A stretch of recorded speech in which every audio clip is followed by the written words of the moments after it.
ವಕೀಲ ಜಗದೀಶ್ ಕೋರ್ಟ್ನಲ್ಲಿ ಕಾಣಿಸಿಕೊಂಡದಕ್ಕಿಂತ ಹೆಚ್ಚಾಗಿ ಇನ್ಸ್ಟಾಗ್ರಾಮ್ನಲ್ಲಿ ಕಾಣಿಸಿಕೊಂಡಿದ್ದು ಹೆಚ್ಚು.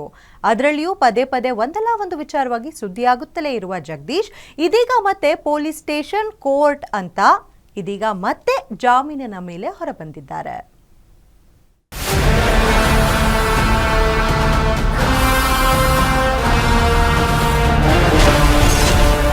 ಅಂದರ್ ಆಗಿದ್ದ ಲಾಯರ್ ಜಗದೀಶ್ಗೆ ಬಿಗ್ ರಿಲೀಫ್.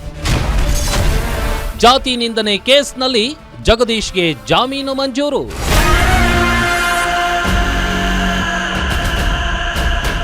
ಒಂದಲ್ಲ ಒಂದು ವಿಚಾರಗಳಿಂದ ಸುದ್ದಿಯಾಗುವ ಜಗದೀಶ್ಗೆ ಇದೀಗ ಮತ್ತೆ ಜಾಮೀನು ಮಂಜೂರಾಗಿದೆ.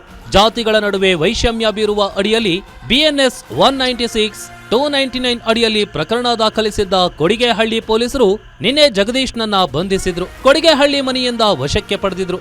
ಮಂಜುನಾಥ ಎಂಬುವವರು ನೀಡಿದ್ದ ದೂರಿನ ಮೇರೆಗೆ FIR ದಾಖಲಾಗಿತ್ತು. ನಿನ್ನೆಯಿಂದಲೂ ಕೊಡಿಗೆಹಳ್ಳಿ ಪೊಲೀಸರಿಂದ ವಕೀಲ ಜಗದೀಶ್ ವಿಚಾರಣೆ ಮಾಡಲಾಗಿತ್ತು. ದೂರು ನೀಡಿದ್ದ ಅಂಬೇಡ್ಕರ್ ದಲಿತ ಧ್ವನಿ ವೇದಿಕೆ ರಾಜ್ಯಾಧ್ಯಕ್ಷ ಮಂಜುನಾಥ್ ಇನ್ಸ್ಟಾಗ್ರಾಂನಲ್ಲಿ ಆಗಸ್ಟ್ 11ರಂದು ವಿಡಿಯೋ ಅಪ್ಲೋಡ್ ಮಾಡಿದ್ದ ಜಗದೀಶ್ ಯತ್ನಾಳ್ ಬಗ್ಗೆ ಮಾತನಾಡುವಾಗ ಜಾತಿ ನಿಂದನೆ ಮಾಡಿದ್ದಾರೆಂದು ದೂರು ನೀಡಿದ್ರು.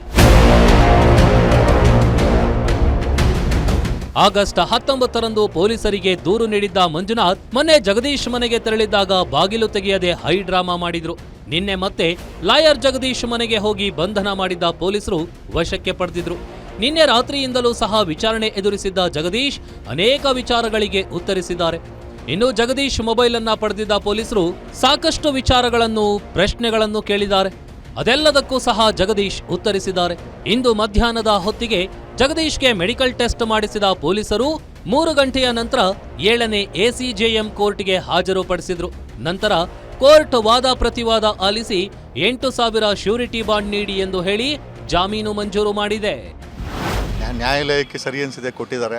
ತಪ್ಪು ಪ್ರಕರಣ ದಾಖಲಾಗಿತ್ತು. So I think it's wonderful. Thank you. ಪ್ರಶ್ನೆ ಮಾಡೋದೇ ತಪ್ಪಾಗಬಾರ್ದು. ಸಂವಿಧಾನದಲ್ಲಿ ಆ ಥರ ತಪ್ಪೇನಿಲ್ಲ. I think it's wonderful. Thank you. ಸದಾ ಒಂದಲ್ಲ ಒಂದು ವಿಚಾರಗಳಿಂದ ಸುದ್ದಿಯಲ್ಲಿರುವ ಜಗದೀಶ್ಗೆ ಇದೀಗ ಸದ್ಯಕ್ಕೆ ಕೋರ್ಟ್ ರಿಲೀಫ್ ನೀಡಿದೆ. ಆದರೆ ಮುಂದಿನ ದಿನಗಳಲ್ಲಿ ಇನ್ಯಾವ ವಿಚಾರಗಳಿಂದ ಜಗದೀಶ್ ಸುದ್ದಿ ಆಗ್ತಾರೆ ಅಂತ ನಾವು ಸಹ ಕಾದು ನೋಡಬೇಕಿದೆ. Ajay Kumar, crime bureau, guarantee news.